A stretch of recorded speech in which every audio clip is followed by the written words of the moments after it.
প্রিয় ছাত্রছাত্রীরা, আশা করি তোমরা ভালো আছো।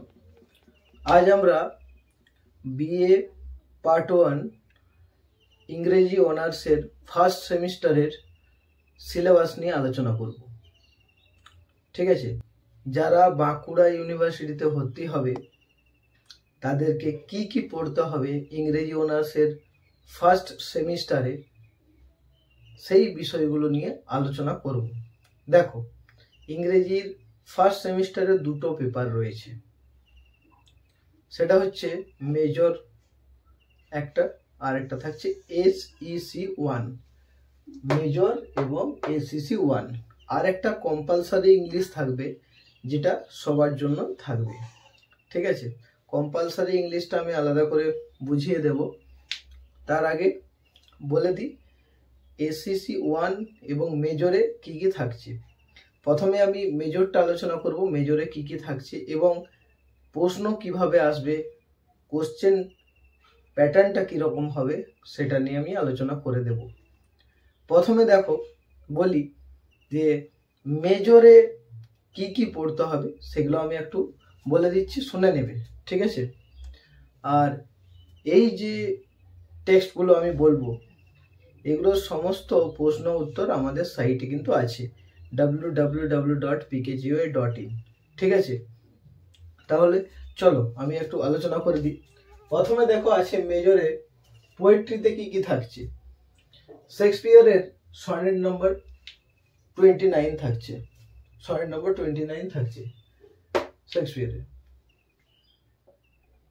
2 নম্বরে থাকছে জন ডানের এক্সট্যাসি। ঠিক আছে, 3 নম্বরে থাকছে কিটসের ode to nightingale and the terror of death. Okay, এরপরে আসি জয়ন্ত মহাপাত্রর গ্রাস থাকছে। এরপরে আসছি ম্যারি শেলির ফ্র্যাঙ্কেস্টাইন থাকছে। রাস্কিন বন্ডের the room on the roof থাকছে, ফিকশনের দিক থেকে এগুলো কিন্তু fiction. Frankenstein, the room on the roof. ঠিক আছে, এরপরে আসছি ও হেনরির কি থাকছে, the last leaf. Okay, Mahasweta দেবীর দ্য হান্ট থাকছে। ড্রামা থেকে থাকছে জেমস সিঞ্জের রাইডার্স টু দ্য সি এবং গিরিশ কর্নাডের তুগলক থাকছে। এগুলো তোমাদেরকে করতে হবে। এবারে অনেকের চিন্তা ভাবনা যে এতগুলো করতে হবে, হ্যাঁ এতগুলোই করতে হবে, শর্ট কোশ্চেনগুলো তো আছে। এরপর আমি বলি যে কোশ্চেনগুলো কিভাবে আসবে সেটা একটু আলোচনা করে দিই। দেখো, এই 3টে দাগের থেকে 3টে বড় কোশ্চেন, বুঝতে পেরেছ? 10 নম্বরের করে, মানে 30। এটা থেকে 10, এটা থেকে 10, এটা থেকে 10, 3 10 30। ঠিক আছে, বোঝা গেছে? এই গ্রুপটার থেকে একটা 10 নম্বরের প্রশ্ন আসবে, এই গ্রুপটা থেকে একটা 10 নম্বর আসবে, এখানে থেকে 10 নম্বর আসবে। ঠিক আছে, তো 3টে বড় কোশ্চেন আসবে, 3 10 30। ঠিক আছে, এরপরে আসি আর 10 নম্বর কোথায়, 40 নম্বরের পরীক্ষা হবে। মোট মনে রাখবে 40 নম্বরের পরীক্ষা হবে। তো 30 নম্বর হয়ে গেল একটা করে বড় কোশ্চেন, 3 10 30 হয়ে গেল। শর্ট কোশ্চেন গুলো কি হবে, 5টা শর্ট কোশ্চেন আসবে 2 নম্বরের করে। ঠিক আছে, ওখানে 10 হয়ে গেল, তাহলে কত হলো 40। ঠিক আছে, এগুলো থেকেই কিন্তু শর্ট কোশ্চেন আসবে 2 নম্বরের করে, তাহলে আসছে আর 5টা শর্ট কোশ্চেন আসছে। বুঝতে পেরেছো? তো 40 নাম্বার হলো। আর 10 নাম্বার কি, আর 10 নাম্বার হচ্ছে তোমার ইন্টারনাল এক্সাম হবে। ইন্টারনাল এক্সামটা কলেজেই হবে।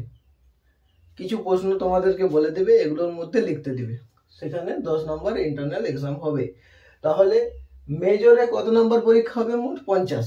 40 নম্বর যেটা তোমাকে বাইরে যেয়ে দিতে হবে, আর 10 নম্বর ইন্টারনাল থাকছে, সেই ইন্টারনালটা কলেজেই দিতে হবে। ঠিক আছে, তাহলে মেজরে কত 50, আর এসিসি তেও কি 50। প্যাটার্ন একই, 40 লিখিত, এরও 40 লিখিত, আর 10 নম্বর করে কি ইন্টারনাল, মানে 40 প্লাস 10। বোঝা গেছে? এইভাবে পরীক্ষাটা হবে। তাহলে আশা করি মেজরের সিলেবাসটা সম্বন্ধে বুঝতে পেরেছো এবং কোশ্চেন প্যাটার্নও বুঝতে পেরেছো।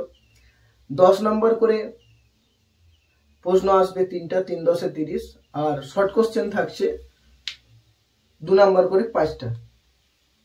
ঠিক আছে, 2 5 10।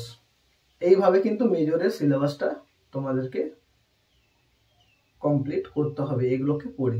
এরপর অনেকের টার্গেট, স্যার তাহলে কি এতগুলো কি করতে হবে? দেখো, ড্রামাতে আসি, 2টো ড্রামা আছে, একটা ড্রামা ভালো করে করলে কিন্তু বড় কোশ্চেন কমন হয়ে যাবে। ঠিক আছে, এখান থেকে এতগুলো কবিতা আছে, তুমি কোন কোন কবিতাটা করলে 100% কমন পাবে সেটাও বলে দিই। 4 নম্বরটা,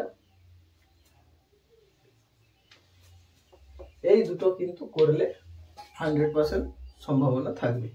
যাই হোক, আর এখান থেকে বলি ফিকশন থেকে ম্যারি শেলির ফ্র্যাঙ্কেনস্টাইনটা, আর 1 2 এগুলো করলে মোটামুটি বড় প্রশ্ন পাওয়ার সম্ভাবনা থাকছে। যারা এই বছর ইংরেজি অনার্সে ভর্তি হবে তাদের জন্য। ঠিক আছে, তো আশা করি মেজরের সিলেবাসটা বুঝতে পেরেছো। এরপর আমি এসএসসি সিলেবাসটা নিয়ে নেক্সট ভিডিওটাতে আমি তোমাদেরকে দেখিয়ে দেবো যে কি কি করতে হবে আর কিভাবে তোমরা করবে। ঠিক আছে, আশা করি বুঝতে পেরেছো। আর যদি কোনো প্রশ্ন থাকে আমাকে জানাবে কমেন্ট বক্সে। ঠিক আছে, আমি সেটার উত্তর দেওয়ার চেষ্টা করব। আজকের ভিডিও এখানেই, পরের ভিডিওতে দেখা হবে। ভালো থেকো, গুড বাই।